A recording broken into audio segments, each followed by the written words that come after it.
Okay, part 3.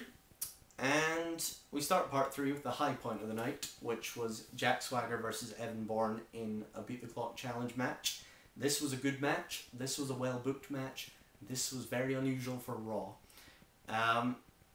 Swagger was booked very strong in this match, which led me to believe Bourne was going to get buried.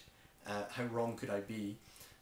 Swagger did some lovely moves. Once again, it was another opponent benefiting from the fact that Bourne is lighter, so they can do more stuff to him, basically. He did this beautiful wheelbarrow suplex. Don't know why more people don't use that move. It looks so good. It looks like it hurts like hell. He also did a nice elevated Northern Lights suplex. Bourne did a good running head scissors, then went up top very early for the airborne. Swagger got up, threw Bourne across the ring, and Swagger bombed him for a 2 count. That was all very good. End of the match comes, Swagger goes for the gut wrench powerbomb, and Bourne reverses it into an inside cradle for the clean pinfall victory. Very good. I was very, very, very surprised when Bourne won. I really was. I thought after he wasn't put in that Night of Champions match that he was just going to be forgot about, basically, but I know people have told me that he's dealing with neck injuries and stuff like that, but he wrestled a match last week on Superstars. He wrestled a match the night after Night of Champions. It seems clear to me that he could have been in that match, so I don't know what to think about that. As for Jack Swagger, I would kind of like to have seen him win, but I want to see Bourne win at the same time. Yeah, hopefully Swagger's push will continue. Anyway, then we had Josh Matthews interview Triple H. They're trying to create this idea which clearly isn't true. The idea that Legacy's sole aim, Rhodes and DiBiase, has been to prevent Triple H from winning the title. That's just not true. See, if that was true, then I'd like Rhodes and DiBiase.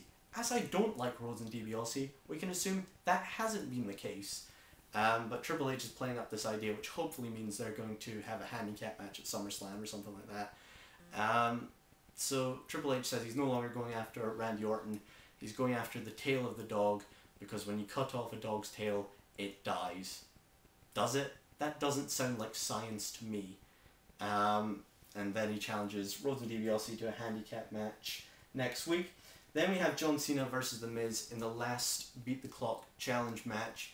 Unbelievably, Mark Henry is still leading the Beat the Clock challenge. If there was ever a reason to cheer for John Cena in a match, it's the prospect of a Mark Henry world title match at SummerSlam. Anyway, The Miz, of course, is going to lose. Why? First of all, I don't understand why he wasn't one of the participants in the Beat the Clock challenge. And second of all, I don't see why he has to get buried here. Why couldn't he be one of the ones who beat their opponent, like Chris Masters or something like that? But anyway, The Miz comes out, and he cuts a really good promo. At first, it seems like he's trying to get simple heel heat by criticizing Washington's sport team. But actually, he's making an analogy about how Washington sport teams always have the clock run down against them, and that's exactly what he's going to do against John Cena, because he doesn't have to beat John Cena has to beat him. Rather disappointingly, it seems The Miz doesn't think he can beat John Cena, but whatever. So Orton comes down to ringside to do that thing they've started doing recently, non-commentary. Don't really get the point in that. Why don't they just have them on commentary, even if they are going to interfere later on? It seems stupid. So Cena comes out, and The Miz does some, good heel things. He walks out of the ring, but he seems confused by the rules because he believes there are no countouts. Why would there be no countouts, Miz? He comes in the ring, Cena attacks him, Cena destroys him for a bit. Then The Miz gets Cena outside the ring and smacks him into the stairs, and Cena, referee gets up to a 9 count before Cena gets back in the ring. Then The Miz ties Cena up in the ropes, this was the best bit of the match, and lies down and taunts him. But Cena finally gets 3 and locks in the STF with about 2 minutes to go, and The Miz taps again. Why do they keep having The Miz tap? They could at least have him get pinned once. I mean, tap just makes him look so pathetic. I think I answered my own question, but never mind. So yeah, John Cena wins with 2 minutes to go. Once again, showing the weakness in the Beat the Clock challenge, as it just shows how quickly some of the wrestlers are squashing some of the other wrestlers. Anyway, that was that. So our main event is going to be Crime Time versus The Big Show and Chris Jericho. That's right, Crime Time in the main event. That's very bleak. Big Show in the main event's bleak enough. Anyway, so Jericho and The Big Show come out. Apparently Vince McMahon was annoyed at the tag match and Night of Champions. He was annoyed it didn't get the crowd going. You're a fucking idiot, Vince. I mean, are you serious?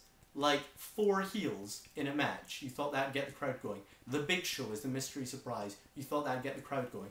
The next match, you have 2 faces take each other on. You thought that'd get the crowd going. Come on. Anyway, if I was Chris Jericho, I'd just leave the WWE. He doesn't need this shit. Okay. So Big Show comes out in Santino's costume. Shaq's being the special guest enforcer, which basically just means you're too incompetent to be a referee as far as I can see. This match is boring, nothing really happens. Shad gets some stuff going on Jericho at the start, then the Big Show comes in and destroys destroys JTG, sorry. JTG I still maintain is pretty good, but he's not special or anything. So JTG gets dominated for a long period of time until, due to an assist by Shaq, he is able to get the tag to Shad, who I maintain is abysmal. I was thinking, I bet Shad was looking at all the signs that said Shaq and was pretending they were his name. It's like, Shad is Raw. You bet he is. Anyway, so Shad comes in, clears house unconvincingly. He's about to pin the Big Show after Crime Time do a double team move, which is a fireman's carry, throwback combination, that type of thing. Big Show comes in, gets DQ'd for staying in the ring for too long. He tags both members of Crime Time, then he throws them aside, and Shaq comes into the ring.